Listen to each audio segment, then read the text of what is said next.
اب میں آپ کے سامنے ایک بات یہ بھی بتا دوں، ہر ایک کو تو موت کا مزہ چکھنا ہے. آپ ہیں، ہم ہیں، سب تو اس دنیا سے جانے والے ہیں. لوگ جیتے ایسے ہیں جیسے ان کو جانا ہی نہیں ہے، لیکن یقین ایسا ہے، سب کو پتا ہے کہ دنیا کا بڑا سے بڑا بادشاہ بھی موت کے چنگل سے بچ نہیں سکتا. اور رب تعالیٰ نے قرآن میں فرمایا اینما تکونوا یدرککم الموت ولو کنتم فی بروج مشیدہ، تم جہاں کہیں بھی ہوگے موت تمہیں آ کر پکڑ لے گی، اگرچہ تم مضبوط قلعے میں کیوں نہ بیٹھ جاؤ. دنیا کا کوئی حکیم ایسا معجون نہیں تیار کیا جو موت سے بچا لے. سائنس اتنی ترقی کر کے بھی آج تک موت کی دوا نہیں بنا سکا، کوئی نہیں بنا سکتا قیامت تک. قرآن میں اللہ کا وعدہ ہے لِكُلِّ أُمَّةٍ اجل، ہر جماعت کو یا ہر انسان کو موت آنی ہے. اذا جاء اجلهم فلا يستأخرون ساعة ولا يستقدمون، جب وہ اجل آ جائے، جب وہ وقت مقرر آ جائے تو اللہ تعالیٰ قرآن میں فرماتا ہے ایک سیکنڈ نہ پہلے آئے گی نہ بعد میں آئے گی. وہ وقت مقرر سب کا ہے. اچانک ہمارا بھی اعلان ہو جائے گا کہ دنیا سے چلے گئے، انتقال کر گئے. چند دنوں کے بعد پھر معمول پر سب لوگ آ جائیں گے، اور سب لوگ اپنے اپنے گھر بار میں. اسی طرح حضرت سفیان ثوری رضی اللہ تعالیٰ عنہ فرماتے ہیں، لوگ جو ہے گھروں کو کہتے ہیں نا، قاری صاحب کے گھر والے، ظاہر سی بات ہے ان کے بچے بھی ہوں گے. کتنی بڑی آفت آئی ان کے گھر پر، اچانک باپ چلا گیا اور بچے یتیم ہو گئے. گھر کیسے چلے گا، بچیوں کو کون دیکھے گا؟ گھر والوں کی سوچتے ہیں، صحیح بات ہے، لیکن بزرگوں کا سوچنا کچھ اور ہی تھا. حضرت سفیان ثوری ایک جنازے میں تھے اور جنازہ جا رہا تھا. 8 سال کی بچی جنازے کے پیچھے تھی جس کے باپ کا انتقال ہوا تھا. وہ روئی جا رہی تھی، ہمارے گھر پر کتنی بڑی مصیبت آئی، ہمارے باپ چلے گئے. حضرت سفیان ثوری نے اس بچی کو دیکھ کر جواب دیا، بیٹی تمہارے گھر پر نہیں، جو تمہارے باپ پر موت والی جو مصیبت آئی ہے اس سے بڑھ کر کبھی کوئی آ ہی نہیں سکتی. موت یہ ایسی آزمائش اور ایسی مصیبت کہ اس سے بڑی کچھ نہیں. تم لوگوں کا کیا، گھر والوں کا، کل پھر کھڑے ہو جاؤ گے، 2 دن کھانا نہیں بنے گا، 3 دن نہیں بنے گا، پھر کھاؤ گے. موت انسان کے لیے سب سے بڑی مصائب کی، آزمائش کی ایک ایسی بادشاہ کا نام ہے جس کے متعلق حضرت سفیان ثوری فرماتے ہیں کہ اپنے باپ سے پوچھو کہ کتنی بڑی مصیبت آئی. موت اس کو ہلکے میں مت لو، آسانی پہ مت لو. اور جب دفن کر کے آ گئے دوسرے دن، وہ قبرستان گئے تھے، حضرت سفیان قبرستان گئے ہیں اور وہی بچی قبر کے پاس بیٹھی رو رہی ہے. اور کیا کہہ رہی تھی اپنے باپ سے کہ ابا جب آپ بیمار تھے تو بچھونے میں بچھا دیتی، اوڑھنے میں لا کے دیتی، آپ کو بھوک لگتی کھانے میں لاتی، دوائیاں میں پلاتی. کل کی رات کیسی گزری آپ کی؟ کون بستر پوچھا، کون اوڑھنا پوچھا، کون دوائیاں اور کون کھانے پوچھا؟ یہ اپنی بچی کے جذبات تھے جو اپنے باپ سے قبرستان میں قبر کے پاس بیٹھ کر کے وہ یوں مناجات کر رہی اپنے الفاظ سے. حضرت سفیان ثوری پیچھے سے سن رہے تھے. انہوں نے کہا بیٹی یہ پوچھ اپنے باپ سے، یہ مت پوچھ کہ بستر کون دیا، اوڑھنا کون دیا، دوائی کون دیا، کھانا کون دیا. یہ دنیا ختم ہو گئی. ان سے اب یہ پوچھ ہم نے جو کفن دیا تھا فرشتوں نے اسے باقی رکھا یا ختم کر دیا. یہ پوچھ ابھی کہ ہم نے نہلا کر کے بھیجا تھا، کہیں اس پر اللہ نے بچھو اور سانپ تو نہیں چھوڑ دی. ہم نے خوشبوئیں لگائی تھی، پیٹ کے پھٹنے کے بعد تعفن اور بدبوئیں تو نہیں پھیل گئی. یہ پوچھ اب مردے سے. میرے عزیزو، بعد کی جو منزلیں، حضرت عثمان غنی رضی اللہ تعالیٰ عنہ خلفائے راشدین میں تیسرے نمبر پر، آپ جب قبرستان جاتے تھے اتنا روتے تھے کہ ان کی داڑھی سے آنسوں کے قطرے گرنے لگ جاتے تھے. آپ کے غلام وہ کہتے کہ حضرت عثمان غنی سے کہ جب بھی آپ قبرستان کے پاس آتے اتنا کیوں غم کرتے ہیں، اتنا کیوں روتے ہیں؟ وہ کہتے کہ یہی ایک منزل ہے جس سے بندہ نکل گیا تو سب میں نکل جائے گا. یہی وہ منزل ہے. قبر کو آج لوگوں نے ہلکے میں لیا ہے. اور ممبئی والوں کا کیا ہے، 6 مہینے کے بعد قبریں کھج جاتی ہیں. تمہیں تو اور بڑی عبرت کی بات ہے. دیکھو نکلنے کے بعد کیسی ہڈیاں وہاں نکلتی ہیں. وہ وقت کے بڑے بڑے طاقتور سورما لوگ ہیں، بڑے بڑے پیسے والے لوگ ہیں، جو بڑی بڑی گاڑیوں میں گھومنے والے لوگ ہیں، جن کے گھٹنے سے لے کر ٹخنے تک کی ہڈیاں قبروں میں بکھری ملتی ہیں. جب جب قبروں سے مٹیاں نکالی جاتی ہیں، کیا آپ نہیں دیکھتے سوکھی کھوپڑیاں باہر آتی ہیں؟ وہ کس کی ہیں؟ وہ بھی اپنے وقت کے بڑے بڑے طاقتور لوگ تھے، عمدہ کپڑے پہننے والے لوگ، عمدہ گھروں میں رہنے والے لوگ، بہت بڑے بڑے محلات میں رہنے والے لوگ بھی تھے. ان کے جسم گلا دیے گئے، سب ختم ہو گیا. رسول کریم صلی اللہ تعالیٰ علیہ وسلم نے حضرت ابو ہریرہ کو دکھا کر کے فرمایا تھا ایک گڑھے کے پاس جہاں مردوں کی بہت ساری ہڈیاں پڑی تھیں، میرے آقا صلی اللہ علیہ وسلم نے فرمایا کہ ابو ہریرہ جانتے ہو یہ وہ لوگ ہیں جو عمدہ سواریوں پر سواری کیا کرتے تھے، بہت عمدہ لباس میں گھوما کرتے اور ان کے کھانے بڑے عمدہ تھے، لیکن آج یہ تعفن کا شکار ہیں، کیڑوں کی غذا بنا دیے گئے۔ یہ انسان کو یہ باتیں اس لیے بتائی جاتی ہیں، اور خاص طور پر آپ سب کو میرے عزیزوں مسلمانوں کو، کہ جب بندے کو اپنا آخری سفر یاد ہوتا ہے تو غرور اور گھمنڈ میں کبھی نہیں آنا۔ جب اپنے انجام معلوم ہوتے ہیں تو کسی سے کیا لڑائیاں جھگڑے، جا کر کے دیکھو وہ قبرستانوں میں جن کے 40 سال سے باتیں بند تھی، اب تو وہ قریب میں پڑے ہوئے ہیں ایک دوسرے کے، وہاں کوئی جھگڑے نہیں ہیں، کسی کی آواز نہیں آتی قبروں کے پاس، یہاں پڑوسیوں کے روز جھگڑوں کی آوازیں۔ یہ اندازہ کر لو کہ جانے کے بعد خاموش سالوں نہیں صدیوں تک شاید سونا پڑ جائے۔ تو یہاں پر ان گھروں میں جو حالات پیدا ہوئے ہیں ہمارے، حیرت کی بات ہے، ہم صفوں میں کھڑے ہوتے ہیں اور باہر جا کر ایک دوسرے کو سلام تک نہیں کرتے، ایک دوسرے کے مصافحے بھی ختم ہیں۔ یہ جو نفرتوں کی دیواریں ہیں، انسان کو اگر اپنا آخری مقام معلوم ہو کہ سب چھوڑ کر کے تو جانا ہے مجھے۔ اور آپ کو بتاؤں، حضرت ابو ہریرہ رضی اللہ تعالیٰ عنہ فرماتے ہیں دنیا کی ایک ایسی چیز ہے جس کو ایکسپلین نہیں کیا جا سکتا، یعنی جنت بتائی جا سکتی کیسی ہے، حدیثوں میں معلوم ہے، حضور صلی اللہ تعالیٰ علیہ وسلم دیکھ کر کے آئے تھے، بتائے میرے آقا نے، جہنم کے مناظر بتائے گئے ہیں کہ کیسے کیسے عذابات ہیں، بہت ساری چیزیں، قبروں کے حالات بھی بتا دیے گئے، لیکن حضرت ابو ہریرہ فرماتے ہیں ایک چیز ایسی ہے جس کو ایکسپلین نہیں کیا جا سکتا، وہ موت ہے۔ وہ کیسے انداز میں آتی ہے؟ کیونکہ جس نے چکھ لیا وہ بتانے کے لیے آیا نہیں، جس کو آئی موت وہ دوبارہ آ کر بتایا کبھی نہیں کہ کیسے آتی ہے، اور جو پہلے سے بتایا ہے وہ یا تو پھر بزرگوں کی باتوں کو بتائے گا، ہاں اللہ کے نبی صلی اللہ تعالیٰ علیہ وسلم نے جو بتایا ہے وہ ہمارے لیے یقینی ہے۔ سنیے، موت کے سلسلے میں اس لیے میں عرض کر رہا ہوں کہ قاری صاحب قبلہ کو ان کی جو موت ہے، کچھ ایسی موتیں ہیں جو شوق لگا دیتی ہیں۔ ویسے تو ایک شاعر نے بہت خوب کہا ہے، موت اس کی جس کا کرے زمانہ افسوس، یوں تو یہاں آئے ہیں سبھی مرنے کے لیے، آئے تو سب ہیں مرنے کے لیے، لیکن کچھ موتیں ایسی ہیں جو ہلا دیتی ہیں، آدمی کو سوچ و بچار پر مجبور کر دیتی ہیں۔ جوان بندہ ہٹا کٹا، ایک دن پہلے اسی مسجد سے وہ میرے پاس آئے تھے، ایک دن پہلے کی بات کر رہا ہوں، وکرولی پارک سائٹ آئے، کافی دیر تک بیٹھے رہے، گفتگو ہوتی رہی، اور انہوں نے کہا کہ حضرت مجھے اس سال رمضان میں مدینہ شریف جانا ہے۔ تو میں نے کہا قاری صاحب کیا تراویح نہیں پڑھا ہوگے؟ نہیں، اس سال ایسا ہے کہ برسوں بعد میں چھٹی لے رہا ہوں مسجد سے، ہماری ٹرسٹ نے دوسرے تراویح کے لیے، یعنی حافظ کے لیے دوسرے کا وہ انتظام کرنے کے لیے میں نے کہہ دیا ہے، انہوں نے خود مجھے ٹرسٹ نے کہا ہے کہ آپ جانا چاہیں رمضان مدینے میں گزار لیجئے۔ میں کہا بہت اچھی بات ہے۔ ہم حافظ لوگوں کا ایک بڑا مسئلہ یہ، میں خود 25 سال سے تراویح سنا رہا ہوں، الحمدللہ، اللہ تعالیٰ سلامت رکھے اور قائم رکھے، اور پچھلے سال اس سے پہلے سال میں نے اندر بھی تراویح چھوڑی نہیں ہے، پوری تراویح پڑھائی ہے۔ حافظ جو ہے تراویح سے کمپرومائز نہیں کرتا ہے، اسی وجہ سے ہمیں رمضان میں وہاں جانے کا موقع نہیں ملتا، اور اگر کبھی ملتا ہے تو چھوٹی سی جماعت ہی صحیح، وہاں جا کر کے بھی رمضان میں تراویح پڑھانا حافظ کے لیے ضروری ہوتا ہے۔ وہ پورے سال کا اس کا ایسا نہیں ہے کہ وہ نذرانے کے لیے پڑھاتا ہے، بلکہ اس کی یادداشت اور اس کے حافظے کے برقرار رکھنے کے لیے بہت ضروری ہے۔ تو ان سے میں نے کہا، انہوں نے کہا کہ برسوں بعد مجھے موقع ملا ہے، میں جانا چاہتا ہوں۔ بہت اچھی بات ہے۔ پھر میرے ساتھ ہمارے وہ ادارے میں آئے، کچھ کام چل رہا تھا، کہا ہمارے پاس پی او پی والے ہیں، لڑکوں کو میں بھیج دیتا ہوں، اور یہ تمام باتیں ہوئی، نکل گئے، اور میں اجمیر شریف کے سفر پر میں پلین میں بیٹھا تھا، اسی وقت فون آیا کہ قاری صاحب کا انتقال ہو گیا۔ یقین نہیں ہوتا، یہ کچھ ایسی خبریں ہوتی ہیں۔ اس کے بعد پھر میرے عزیزو، یہ جو شاکنگ نیوز ہوتی ہے نا، اس طرح کی ہلا دینے والی، تب بندے کو بہت زیادہ سنبھل جانا چاہیے۔ جو رات کا کھانا ہمارے ساتھ کھایا ہو اور ناشتے کے وقت وہ قبر میں سویا ہو، یہ ہے دنیا بدل جاتی ہے، پوری دنیا بدل گئی۔ ایک شام پہلے جو مغرب پڑھایا ہو اور دوسری شام مغرب میں وہ قبرستان میں سویا ہو، پوری دنیا تبدیل ہو جاتی ہے۔ آج ہم یہاں بیٹھے ہیں، ہم میں سے کسی کو نہیں پتا فجر ملنے والی ہے نہیں۔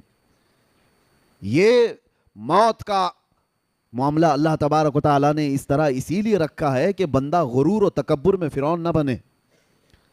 آج پتہ ہے آپ کو پورے یہودی اور جو نئی نئی ایجادات کرتے ہیں ان کے پیچھے ایک ان کا وقت ایک بہت بڑا جو میری اسٹڈی کا میں آپ کو بتا رہا ہوں. ان کو کیا لینا دینا ہے پوری دنیا کو, یہ جو نیو ورلڈ آرڈر جو کرتے ہیں کہ پوری دنیا کو گلوبل ولیج بنانا ہے, ایک دنیا بنانا ہے. آپ کو پتہ ہے پورے گولڈ کو اپنے پاس رکھنا, اکنامک پوری طاقت کو اپنے پاس رکھنا, بینکنگ نظام کو اپنے پاس رکھنا, دنیا کی ساری حکومت کو اپنے پاس رکھنا, کیوں کر رہی ہے ایک چھوٹی جماعت؟ کیوں کرتی ہے ایک چھوٹی سی جماعت؟ آپ کو پتہ ہے سالوں پہلے نمرود کے زمانے میں ایسا ہوا تھا کہ یہی قوم نے پوری دنیا میں ایسی حکمرانی کی کہ نمرود کو یہ بات کسی نے بتائی کہ دنیا کی ہر طاقت تمہیں مل گئی ہے, کچھ بھی کر سکتے ہو تم. 1000 لوگوں سے وہ تنہا لڑ سکتا تھا نمرود, اور انسانوں پر تو ایسی حکومت تھی. لیکن اس سے مشورہ دینے والوں نے کہا ایک چیز تمہیں نہیں ملی ہے, وہ ہے موت و حیات پر کنٹرول. جب چاہے مرے کوئی, جب تک ہم چاہیں زندہ رہے, یہ چیز. تو اس نے کہا یہ کہاں ہے؟ کہا یہ خدا کے پاس. جیسے کہ نبیوں نے بتایا ہے, نبیوں پر ایمان نہیں تھا لیکن اتنا تھا کہ اللہ ہے, خدا ہے اور اس کے پاس یہ طاقت ہے. تو جانتے ہو آپ, اس نے ایک قلعہ بنایا, بہت بڑا برج, بہت اونچی عمارت بنائی اور پورے انسانوں کو جمع کیا. تو بہت بڑی فوج, اس لیے کہ خدا سے لڑنا ہے اور خدا سے لڑ کر کے اس کو گرا دیں گے اور پھر موت کا کنٹرول اپنے ہاتھ میں لیں گے. آپ سوچو, یہ بہت پہلے ہو چکا, بہت پہلے تاریخ میں. اور اس نے عمارت بھی بنائی اتنی بلند کہ آسمان تک لگنے جائے. اس زمانے میں اتنی تو بلند نہیں ہو سکتی تھی, لیکن بنائے اپنے خیالات کے اعتبار سے. اور انسانوں کو ایک زبان, ایک کرنسی, سب کچھ ایک کر دیا کہ لڑنے کا وقت آئے تو سارے انسان مل کر کے خدا سے لڑیں گے اور یہ پاور چھین لیں گے موت و حیات کا, اپنے حساب سے بانٹیں گے کون کتنے سال جینے والا ہے. ظالموں کو جب زیادہ طاقت ملتی ہے تو خدا بننے کا ایسا ہی غرور آتا ہے. اللہ تبارک و تعالیٰ سے لڑنے کا یہ فیصلہ کیا. یہ اسرائیلی روایات میں موجود ہے آج بھی کہ اللہ نے فرشتوں میں سے ایک فرشتے سے کہا کہ آؤ دیکھو کہ ہمارے ایک بندے نے ہم سے لڑائی کا منصوبہ بنایا ہے. ایک فرشتے کو بھیجا, جاؤ دیکھ آؤ. جبرائیل, میکائیل, اسرائیل, اسرافیل علیہ السلام, بڑے فرشتوں کے نہیں, ایک فرشتے کو. وہ فرشتہ زمین پر آیا اور صرف پر ہلایا تھا تو اس کی پوری عمارت دھس گئی. جتنی فوج تھی وہ سب کے سب موت کا شکار ہو گئی اور ایک دوسروں کی زبانوں کو مختلف کر دیا گیا. نہ اس کی زبان اسے پتا, نہ اس کی زبان اس کو پتا, سب زبانیں مختلف کر دی گئیں. لیکن ایک پلان تھا, ایک منصوبہ تھا. آج کے دور میں بھی, ترقیاتی دور میں, لوگوں کو یہ لگتا ہے یہ جو چھوٹی جماعت آج پوری دنیا کو کنٹرول کر رہی ہے, اس کو یہ تک یہاں تک جانا ہے کہ اسپیس میں جائیں, کہیں تو جائیں, ایک بار اپنی طاقت سے خدا کو زیر کر دیں اور موت کا پاور اپنے پاس لے لیں. اور قرآن میں رب تعالیٰ نے یہ فرمایا ہے لَن يَخْلُقُوا ذُبَابًا وَلَوِ اجْتَمَعُوا لَهُ, تم سارے انسان مل کر کے ایک مکھی بھی نہیں پیدا کر سکتے, اور مکھی اگر مر جائے تو اسے زندہ بھی نہیں کر سکتے. ضعف الطالب والمطلوب, قرآن میں اللہ نے فرمایا کتنی کمزور ہے تمہاری طاقت. اسی لیے میرے عزیزوں, موت کا ذکر ہم اس لیے کرتے ہیں کہ ہمیں ہماری کمزوری پتہ چلے, ہمیں ہماری حیثیت معلوم ہو, ہم کتنی حیثیت کے ہیں. ایک ٹھوکر لگنے پر موت آ سکتی ہے, اور کبھی کبھار بلڈنگوں سے گرنے والا بھی بچ جاتا ہے. یہ سارا نظام قدرت ہے اللہ تعالیٰ کی طرف سے ہے. اور موت اچھی اور بری کیا ہوتی ہے؟ اچھی اور بری کیا ہے؟ مسلح پر امامت کرتے ہوئے موت آئی, بظاہر بہت اچھی موت ہے. اور اگر کوئی ایکسیڈنٹ میں مر گیا, 40 ٹکڑوں میں ہو گیا, بہت بری موت. لوگوں کے ذہن میں یہ کورونا میں مرنے والوں کو لوگ بیچارے یہی سمجھتے تھے کہ کیا موت ہے بیچاری, 4 لوگ اٹھا نہیں پاتے, ریپ کر دیتے ہیں پلاسٹک میں, اور 4 لوگوں کی نماز پہ اس کو تو دفن کر دیا جاتا ہے, ایسی موت ہے ویسی. نہ مرنے کے انداز کو دیکھ کر کے موت کو اچھی اور بری آپ کنسیڈر نہیں کر سکتے. ایک بات آپ کو میں بتاؤں, موت اچھی کون سی ہے اور بری کون سی ہے, اور جنازے دیکھ کر کے بھی نہیں.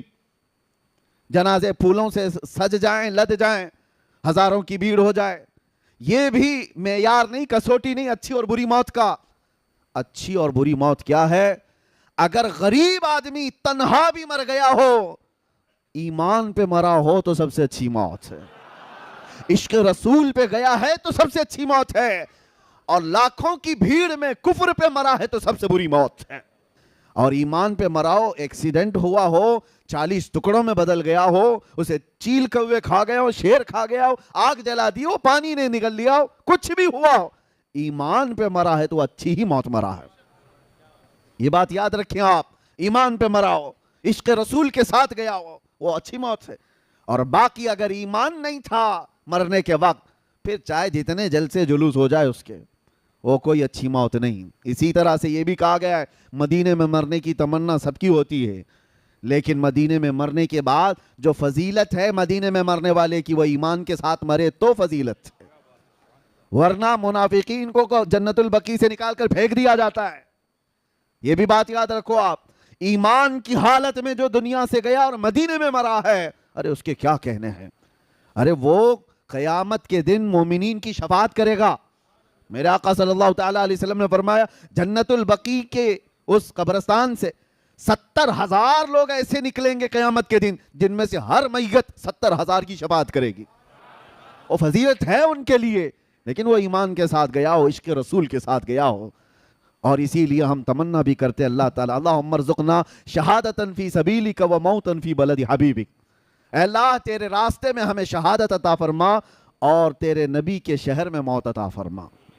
اچھا, ایک صاحب نے مجھ سے سوال کیا تھا کہ شہادت کی بھی طلب کرتے ہیں اور موت مدینے میں بھی, تو اس کا مطلب ہے جنگ ہونا چاہیے مدینے میں.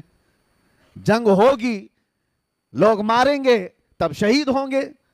مدینے میں جنگ ہوگی, آپ لڑیں گے, آپ کو مارا جائے گا, آپ شہید ہوں گے, تب مدینے میں موت ہوگی. دونوں چیزیں ایک ساتھ کیسے آئیں گی کہ اللہ تیرے راستے میں شہادت عطا کر اور موت مدینے میں عطا کر؟ اس کا مطلب جنگ مدینے میں ہونا چاہیے. سوال مجھ سے یہ کہا, لیکن میں آپ کو بتاتا ہوں میرے عزیزو, ہر شہادت جنگ سے ہی نہیں ہوتی. جو جنگ میں مر جائے صرف وہی شہید نہیں, وہ شہید حقیقی ہے. لیکن اللہ کے نبی صلی اللہ تعالیٰ علیہ وسلم نے شہید کی اور بھی اقسام بیان فرمائی ہیں. ہاں, جو ظلمن مارا گیا وہ بھی شہید ہے, لیکن کئی حادثے ایسے ہیں جس میں انتقال کیا ہوا وہ بھی شہید ہے. اور کتنی بڑی پیاری بات ہے, یہاں پر شہزادہ مصنع میاں موجود ہیں اور حضور مصنع میاں رحمۃ اللہ تعالیٰ علیہ, جن کو یہ دعا کا مصداق کہا جا سکتا ہے کہ اللہ نے ان کو شہادت بھی عطا کی اور موت بھی مدینے میں عطا کی. دونوں چیزیں ملی. ایک ہے نیچرل ڈیتھ, طبعی موت ہوئی ہو, لیکن ایک ہے حادثاتی موت. کچھ حادثے ایسے ہیں جس پر اللہ کے رسول نے فرمایا اسے شہادت کا مقام ہے. تو شہید بھی ہوا ہو مدینے میں اور مدینے میں موت بھی ملی ہو, یہ بہت کم لوگوں کو ملتا ہے, بہت ریئر ہے. اللہ تبارک و تعالیٰ وہ قسمت ہمیں عطا فرمائے. میرے عزیزو, موت کا تذکرہ میں صرف آپ کے سامنے اس لیے کر رہا ہوں کہ یہ کسی کو وقت نہیں دیتی, کسی کو مہلت نہیں دیتی. اسی لیے آپ یہ مت سمجھنا کہ عمر ہو جائے گی, بعد میں بچے جوان ہوں گے تو میں داڑھی رکھ لوں گا, نماز کا پابند بن جاؤں گا. ارے 17 سال کے جنازے نہیں جاتے ہیں کیا؟ 18 سال کے جوانوں کے جنازے نہیں دیکھتے؟ بچوں کے بھی جنازے جاتے ہیں. موت کی کوئی عمر نہیں ہے. ہاں, جس کو بڑھاپا مل گیا وہ نعمت ہے, سب کو نہیں ملتا بڑھاپا. جس کو بڑھاپا مل گیا اور وہ بھی اسلام پہ ملا ہے, اس کے لیے وہ نعمت ہے. بعض لوگ یہ کہتے ہیں نا, ارے بڈھا ہو گیا اب مسجد نہیں جائے گا تو اور کیا کرے گا, کام دھندا کیا ہے؟ تمہیں نہیں پتا, ہر بوڑھا مسجد والا بھی نہیں ہوتا, اس کے لیے بھی فضل الہی ضروری ہے. ہر بوڑھا نہیں ہے مسجد کا. کتنے بوڑھے تو 80 سال کے ہو گئے ابھی روز بلیڈ مار رہے ہیں, ان کو ابھی جوان بننے کا شوق ہے روز. اور وہ بوڑھا جس کے بال سفید ہو گئے, حدیث پاک میں اللہ تعالیٰ فرماتا ہے, حدیث قدسی اللہ فرماتا ہے, ایسے بوڑھے کو عذاب دینے میں مجھے حیا آتی ہے جس کا بڑھاپا اسلام پہ ہوا ہو. لیکن یہ بڑھاپا سب کو نہیں ملتا کہ ہر کوئی بوڑھا ہو کے مرے گا. کتنے تو جوانی میں چلے گئے. قاری خورشید صاحب امامت کر رہے تھے, مشکل سے شاید ان کی 50 کے آس پاس کی عمر ہوگی,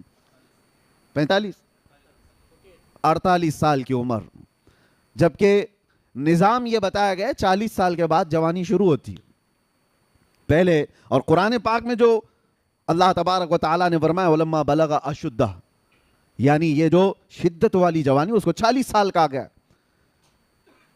آپ تمامی حضرات سے میں ایک بات یہ کہوں گا کہ موت کی کوئی عمر نہیں ہے، تو پھر کس بات کے انتظار میں ہو کہ کب کریں گے، کل کریں گے، پرسوں کریں گے؟ جو بات تمہیں بعد میں اچانک آنے والی ہے اس کے لیے پہلے سے تیار ہونا چاہیے۔ اپنے آپ کو اتنی اچھی حالت میں رکھو کہ کسی دن ملک الموت آئے تو ہاتھ پیر مار کر کے مہلت مانگنے والی نوبت نہ آئے کہ تھوڑا ٹائم مل جائے میں تسبیح پڑھ لوں، تھوڑا ٹائم مل جائے لوگوں کا کھایا ہوا واپس کر دوں، تھوڑا ٹائم مل جائے قضا نمازیں پوری کر لوں۔ ایسی حالت میں نہ آ جاؤ۔ اسی لیے ایک آپ کو میں بتا دوں، حدیث کا مفہوم ہے حاسبو قبل ان تحاسبو، اپنا حساب کمپلیٹ رکھو اس سے پہلے کہ تمہارا حساب پوچھا جائے۔ حساب اپنا کمپلیٹ رکھ لو اس سے پہلے کہ تمہارا حساب پوچھا جائے۔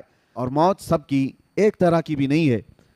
ایک بزرگ نے بڑی پیاری حکایت لکھی ہے کہ ایک بادشاہ سفر پر جا رہا تھا، شاہانہ کروفر ہے اور بہت سارے تفریح کے لیے نکلے ہوئی پوری جماعت ہے۔ اچانک راستے میں ایک فقیر آیا اور بادشاہ سے کہا بادشاہ سلامت، آپ سے مجھے کچھ بات کرنی ہے۔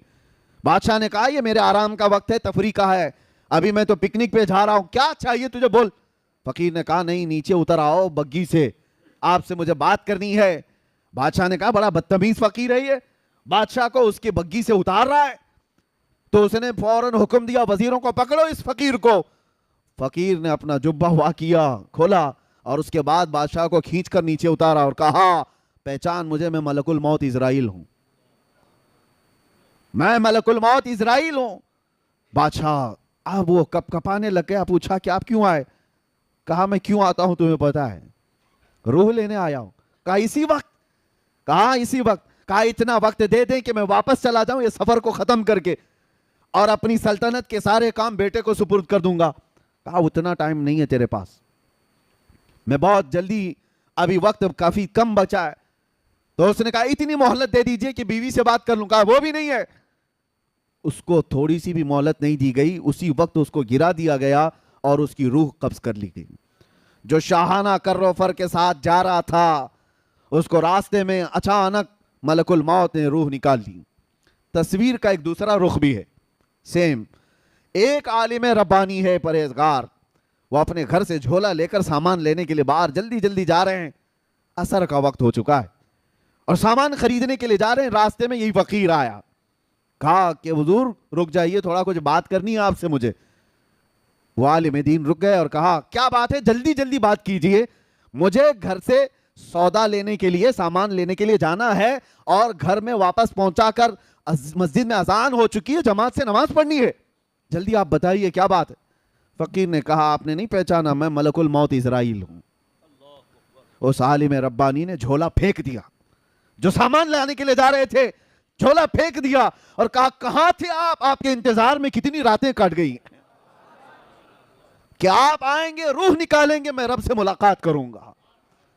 یہ دنیا میں جس کی روح اٹکی ہوئی ہے مال سے وہ مہلت مانگتا رہتا ہے، اور جو رضا الہی کے لیے جیتا ہے وہ ملک الموت کا استقبال کرتا ہے۔ آپ کہاں تھے؟ تو اب یہاں منظر بدلا ہوا ہے۔ ملک الموت نے کہا اتنی جلدی بھی کیا ہے آپ کو، آپ جائیے سامان خرید لائیے اور اپنے بچوں کو سامان دے دیجئے، گھر والوں کو کچھ وصیت کرنی ہے وہ بھی کر لیجئے۔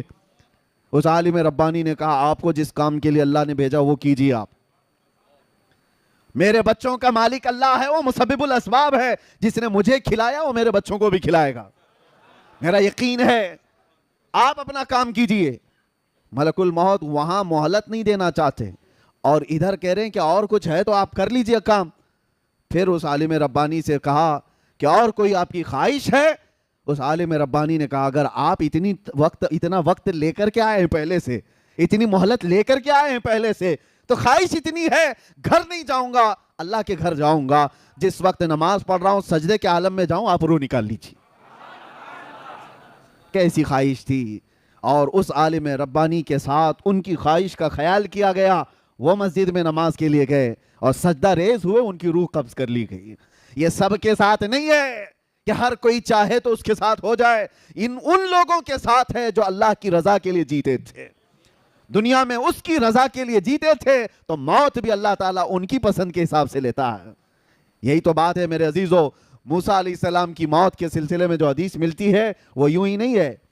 یہاں پر ایک عقیدہ بھی بتا کر کے جاؤں, تمہارا اور ہمارا جو دنیا سے جانے کا منظر ہے وہ الگ ہے. نبیوں کا مقام الگ ہے. نبیوں کی روح قبض کرنے سے پہلے ملک الموت اجازت لیتے تھے. تمہارے گھر میں اجازت نہیں لی جائے گی. ہاں, انبیاء سے اجازت لی جاتی, لیکن وہ موسیٰ علیہ السلام کی روح قبض کرنے کا منظر تو بہت الگ ہی ہے.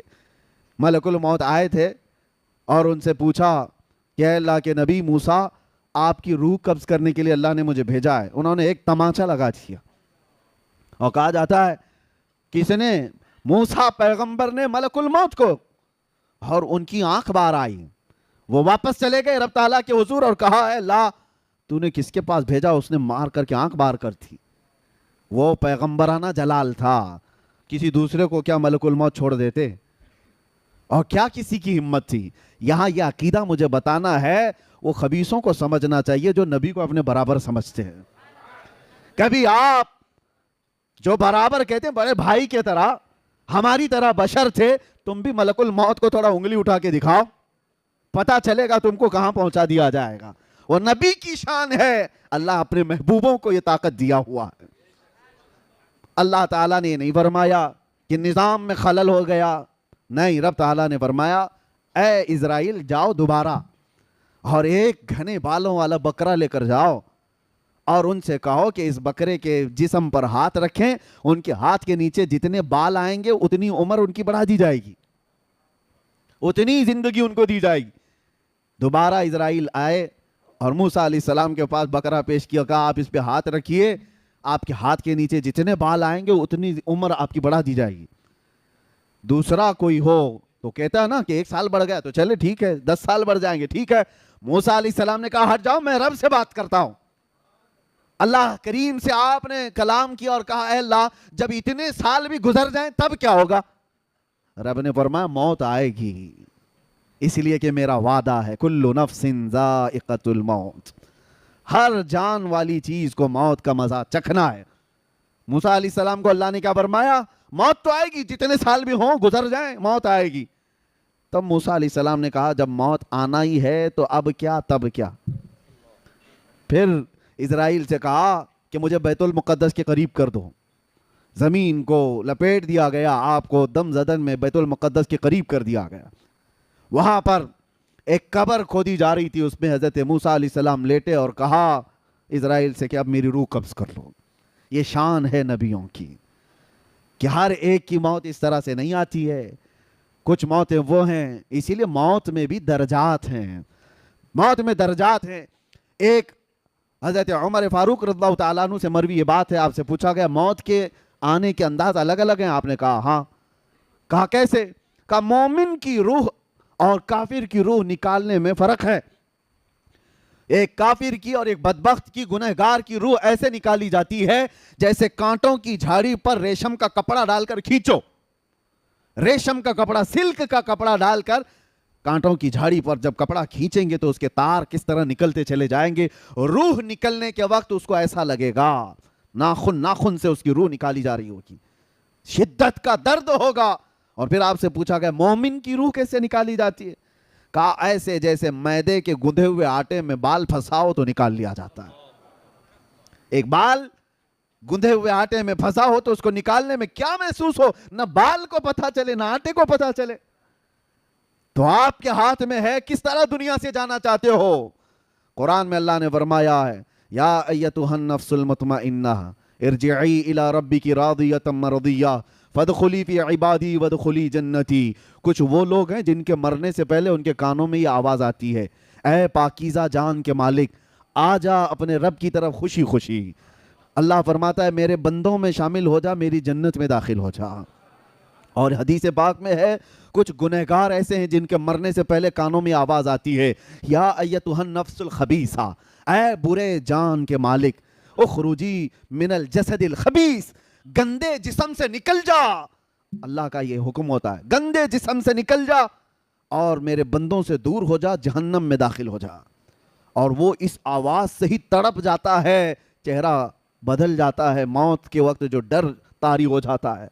عزیزان گرامی وقار, موت کے وقت جو حالات آتے ہیں, قرآن کہتا ہے کہ اگر تم دیکھ لو نا فرشتوں کو کہ فرشتے کیسے مارتے ہیں اور یضربون وجوہہم وادبارہم، ان کے پیچھے ان کی پیشانیوں پر مارتے ہیں روح نکالنے کے لیے، بہت شدت کا درد.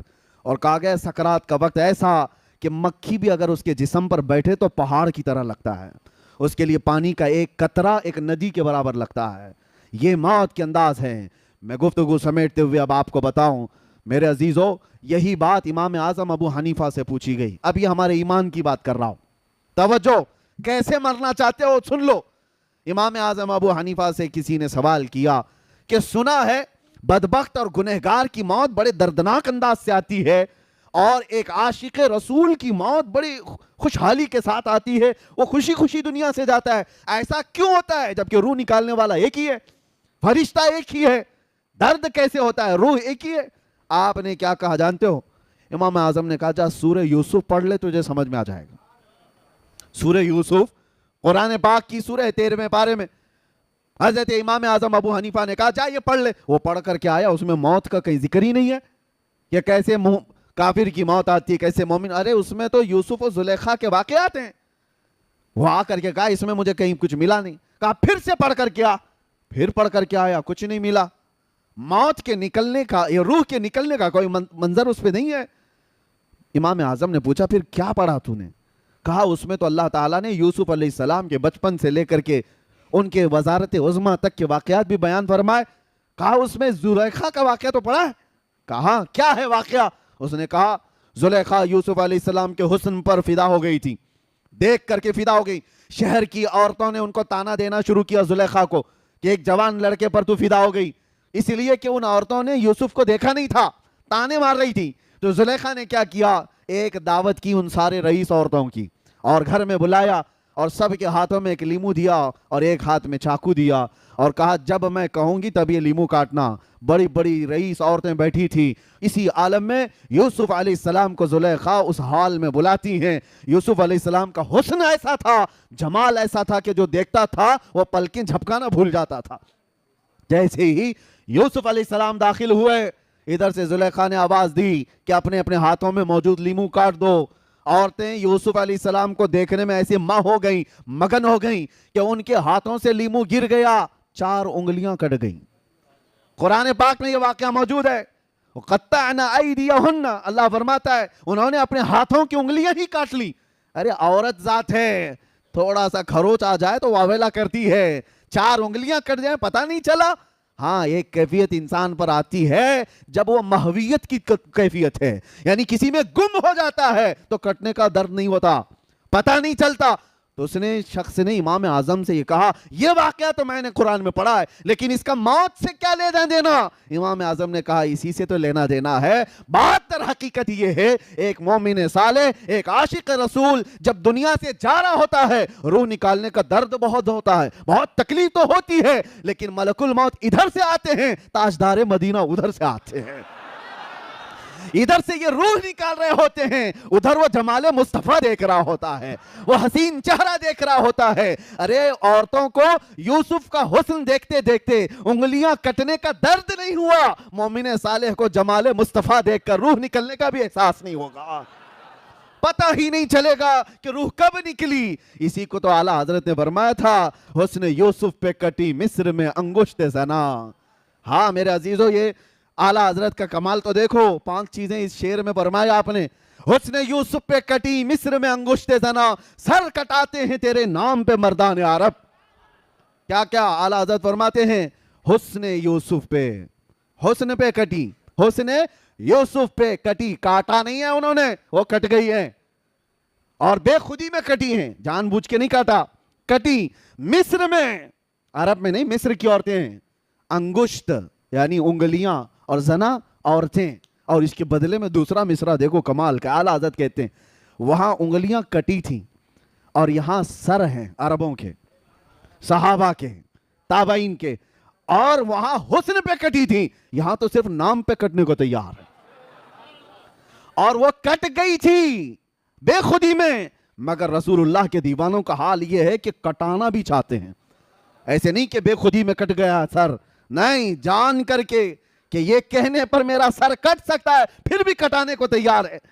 سر کٹاتے ہیں تیرے حسن پہ نہیں یا رسول اللہ، تیرے نام پہ. اور مصر کی عورتیں نہیں، عرب کے مرد، عرب کے بڑے شہسوار.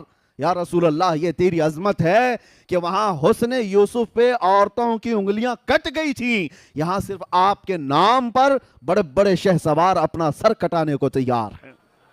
بہرحال خلاصہ کلام یہ ہے، اس عشق میں جیتے رہو گے تو دنیا سے جانا بھی آسان ہوگا، بلکہ دنیا میں جینا بھی آسان ہوگا. جینا بھی آسان ہوگا، جانا بھی آسان ہوگا انشاءاللہ. لیکن اس نبی پاک صلی اللہ تعالیٰ علیہ وسلم سے روگردانی کرو گے تو اعلیٰ حضرت کا ایک شعر یہ بھی ہے، نہیں اور کوئی مفر مکر بخدا خدا کا یہی ہے در، نہیں اور کوئی مفر مکر. یہ عربی کے لفظ ہیں، آپ کو سمجھاتا ہوں. قسم خدا کی، اعلیٰ حضرت کہتے ہیں قسم خدا کی، اللہ کا کوئی در ہے تو وہ رسول اللہ کا گھر ہے. اللہ کا کوئی در ہے تو وہ رسول اللہ کا گھر ہے. یہی ہے بخدا خدا کا یہی ہے در. اب جو آگے ہے نا، نہیں اور کوئی مفر مکر. مفر کہتے ہیں بھاگنے کی جگہ، مکر کہتے ہیں ٹھہرنے کی جگہ. حضور کو چھوڑے تو نہ بھاگنے کی جگہ ہے نہ ٹھہرنے کی جگہ ہے. ہاں ہم نے ان درندوں کو بھی دیکھا ہے جو حضور پر بھونکتے تھے. آج دیکھو کہاں ہے، منہ چھپا کر کے پوری زندگی جینا پڑتا ہے. جو بھی گستاخیاں کرتا ہے اس کے بعد اس کو روپوشی میں زندگی گزارنی پڑتی ہے. وجہ اس کو بھی پتا ہے، ہم یہاں سے دھمکی نہیں دے رہے، لیکن یہ قدرتی طور پر ہے. وہ یہاں نہیں پوری دنیا میں کرتا خود ہے فیم کے لیے، اور پھر بعد میں پوری زندگی ڈر ڈر کے جیتا ہے. وہ 4 لوگوں کے سامنے بھی جینا مشکل رہتا ہے گستاخی کرنے والوں کا. تو کیسی زندگی ہے. اور الحمدللہ جو محبت مصطفیٰ کی بات کرتے ہیں، ہم ہزاروں میں تنہا بھی گھوم سکتے ہیں، تنہا جا سکتے ہیں. گستاخی کرنے کے بعد بھاگنے کی بھی جگہ نہیں، ٹھہرنے کی بھی جگہ نہیں. ہاں آپ کو پتا ہے آج سے 4 سال پہلے وہ پاکھنڈی جو بھوکتا تھا اس کے گوفے میں ایک 8 سال کا بچہ آ گیا تھا. نیوز آپ نے بھی سنا ہوگا. مسلمان بچہ تھا اور غلطی سے پانی لینے کے لیے چلا گیا تھا. نیوز والوں نے بھی بہت چلایا، لیکن اس کو اتنا بڑا کر دیا گیا. ارے مسلمان بچہ آ گیا 8 سال کا، پتہ نہیں کیا کرنے آیا تھا کیا نہیں کرنے آیا تھا، سارے اس کے طرف. ارے بات در حقیقت اس بچے کی نہیں ہے، تم نے جو گستاخی کی ہے اس کے بعد 8 سال کا بچہ بھی تمہارے لیے ملک الموت لگتا ہے. حالانکہ بچوں سے کیا ہو سکتا تھا، اس کو تو موت کا فرشتہ سمجھنے لگ گیا. یہ ڈر ہے، یہ خوف ہے حضور کو چھوڑنے کے بعد یا حضور پر بھونکنے کے بعد. اور وہ جو رافضی کتا تھا لکھنؤ کا، جس نے نام بھی بدلا تھا دین بھی بدلا تھا، ہاں دوسرے دھرم میں جا کر کے لوگوں کو پروموٹ کر رہا تھا کہ میں نے دھرم بھی بدل لیا نام بھی بدل لیا. کہاں ہے؟ ڈھونڈ کے نکالو. آج کہیں ہے؟ 6 مہینے چاٹو گیری کرتے رہے، اس کے بعد وہاں سے بھی کک مار کے بھگا دیا گئے. دھوبی کا کتا، نہ گھر کا نہ گھاٹ کا. اعلیٰ حضرت فرماتے یا رسول اللہ جو تیرے در سے یار پھرتے ہیں در بدر یوں ہی خار پھرتے ہیں.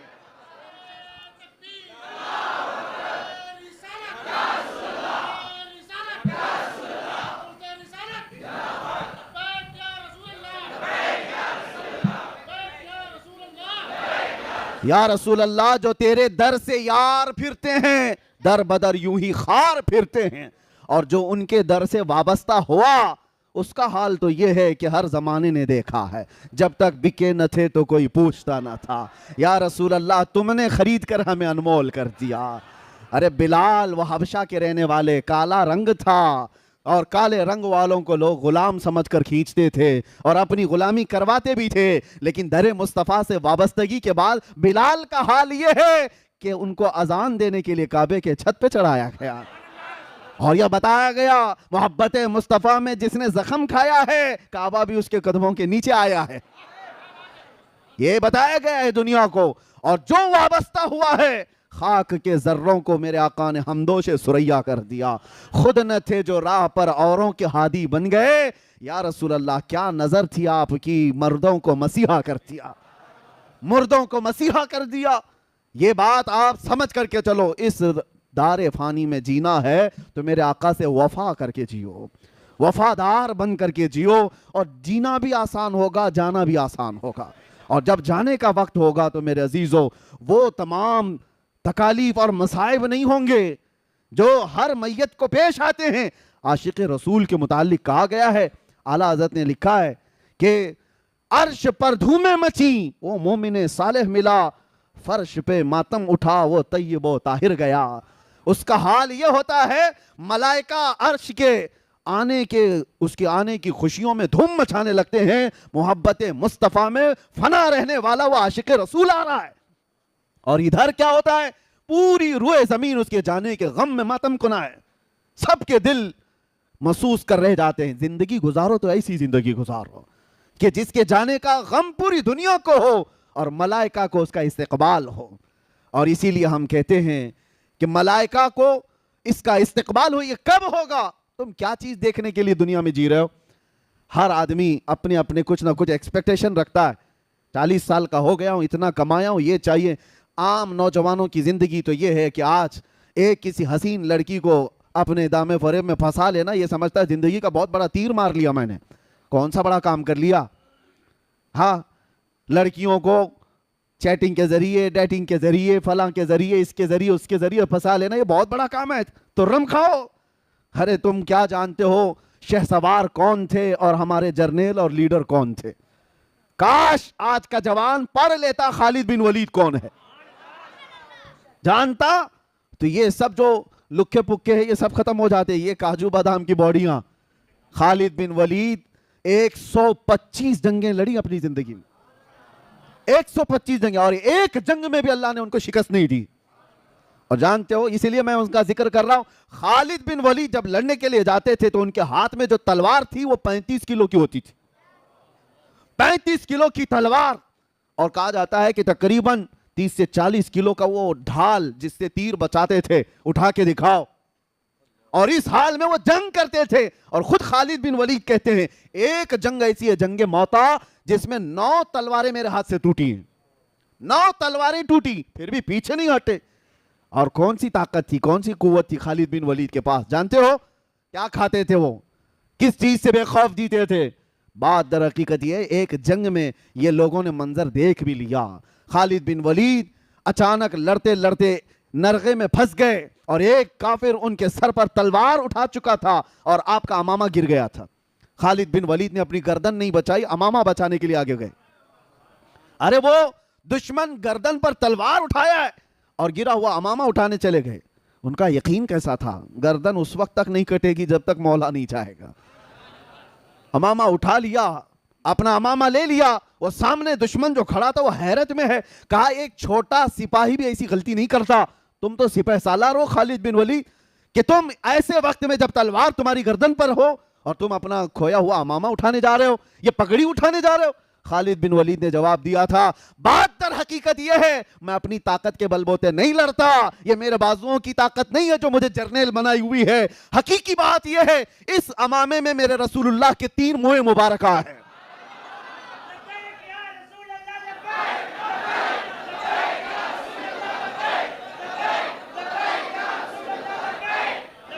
توجہ, خالد بن ولید کہتے ہیں اس امامے میں رسول اللہ کے 3 موئے مبارکہ ہیں اور میرا یقین یہ ہے یہی برکت ہے جو مجھے ہر میدان میں فتح یاب کرتی ہے. ہاں, یہ ہے نسبت صحابہ کی, یہ ہے وفاداری جو انہیں طاقتور بنا رکھی تھی. اسی لیے میں نے کہا وفا کرو تو جینا بھی آسان ہے, جانا بھی آسان. اور بے وفائی میں یہاں گھٹ گھٹ کر کے مرتے رہو گے. اسی لیے میرے عزیزو, آخری بات یہ ہے, اعلیٰ حضرت نے فرمایا زیادہ دیر انتظار مت کرو, اپنے آپ کو بدلنے, اپنے آپ کو توبہ کر کے صحیح راستے پر لانے کے لیے زیادہ دیر تک انتظار نہ کرو. آج لے ان کی پناہ, آج مدد مانگ ان سے, کل نہیں. آج لے ان کی پناہ, آج مدد مانگ ان سے, کل نہ مانیں گے قیامت میں اگر مان گیا. وہاں تو سب مانیں گے بڑے بڑے لوگ دیکھ کر کے, آج ہی مان لو میرے آقا کو. اب میں آپ سے ایک سوال پوچھتا ہوں, مجھے دل پہ ہاتھ رکھ کر کے بتاؤ, کائنات میں سب سے حسین چہرہ میرے آقا کا تھا یا نہیں؟